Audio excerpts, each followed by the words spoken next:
नमस्कार, मैं हूँ मार्गित, आपकी हिंदी अध्यापिका। इस वीडियो में मैं बता रही हूँ 5 हिंदी वाक्यों के बारे में जो बहुत ज़रूरी होते हैं और जिनमें को का प्रयोग किया जाता है।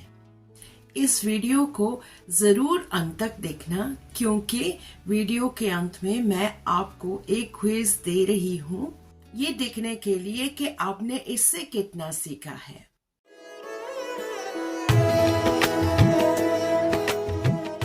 वैसे मैं इटालियन हूँ, लेकिन इटली में अपनी हिंदी डिग्री हासिल करके हिंदी अध्यापिका बन गई। इस चैनल में मैं अपनी जानकारी शेयर कर रही हूँ, जैसे कि हिंदी भाषा, भारतीय संस्कृति, हिंदुस्तानी संगीत, मेहंदी कला वगैरह वगैरह। तो अगर आपको इस तरह के कंटेंट्स अच्छे लगते हैं तो ज़रूर इस चैनल को सब्सक्राइब कर लीजिए और इस वीडियो को शेयर करना न भूलें। चलिए देखते हैं ये 5 वाक्य जो बहुत ज़रूरी होते हैं, क्योंकि हिंदी बोलते समय इसका प्रयोग काफ़ी किया जाता है। तो सबसे पहले हम देखते हैं एक जो काफ़ी प्रचलित होता है, इसका बहुत प्रयोग करते हैं, वो है किसी को चाहिए। किसी को चाहिए, इसका मतलब ये है to need। तो अगर हमको ये कहना है कि I need some water, I would like some water, Hindi में सबसे आसान तरीका ये है मुझे पानी चाहिए, बस इतना ही। तो हमें कहना है मुझे पानी चाहिए। तो पानी की जगह हम कुछ भी डाल सकते हैं, जैसे मुझे खाना चाहिए, इसका मतलब है कि आई नीड फूड। मुझे पैसे चाहिए, इसका क्या मतलब होगा बताइए कमेंट्स में। मुझे पैसे चाहिए, इसका क्या मतलब है। दूसरा वाक्य ये है किसी को समझ आना। किसी को समझ आना। तो अगर हिंदी में हम ये कहना चाहते हैं कि मैं समझता हूँ या मैं समझती हूँ, सबसे प्रचलित तरीका होगा मुझे समझ आता है या मुझे समझ आया है। इसका मतलब है मैंने समझा।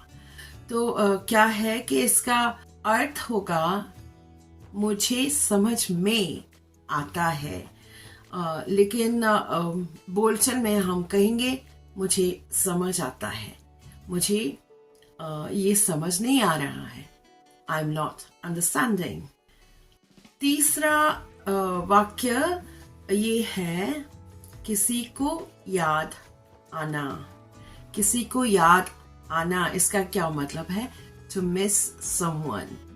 कभी कभी हिंदी में अंग्रेजी का प्रयोग करते हैं, तो ऐसे कहते हैं मैं तुम्हें मिस करता हूँ या मैं तुम्हें मिस करती हूँ, लेकिन असली तरीका होगा मुझे तुम याद आ रहे हो या मुझे तुम याद आते हो। I miss you.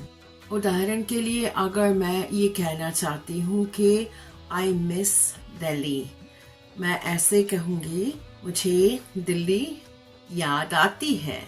चौथा वाक्य ये है किसी को पसंद होना या किसी को पसंद आना, दोनों चलते हैं। अगर मुझे कुछ अच्छा लगता है, जैसे कि मुझे पता नहीं, मुझे किताब पढ़ना पसंद आता है, मुझे किताब पढ़ना पसंद नहीं है। उदाहरण के लिए ये किताब मुझे बहुत पसंद आई, ये किताब मुझे बहुत पसंद हुई। पांचवा वाक्य है किसी को आना। किसी को आना, इसका मतलब है कि मुझे कुछ करने की जानकारी है। अगर मैं हिंदी बोल लेती हूँ, मुझे हिंदी आती है, इसका मतलब है कि I can speak Hindi, I know Hindi. एक और उदाहरण ये हो सकता है, मुझे गाड़ी चलानी नहीं आती, या मेरी बहन को गाड़ी चलानी नहीं आती। My sister cannot drive the car. तो ये थे 5 वाक्य, लेकिन हिंदी में और बहुत सारे वाक्य होते हैं जिनमें को का प्रयोग किया जाता है।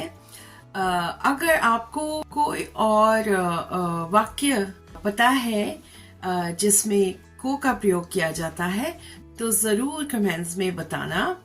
अभी आपके लिए, जैसे कि मैं पहले कह चुकी हूँ, एक क्विज है देखने के लिए कि आपने इस वीडियो से कितना सीखा है।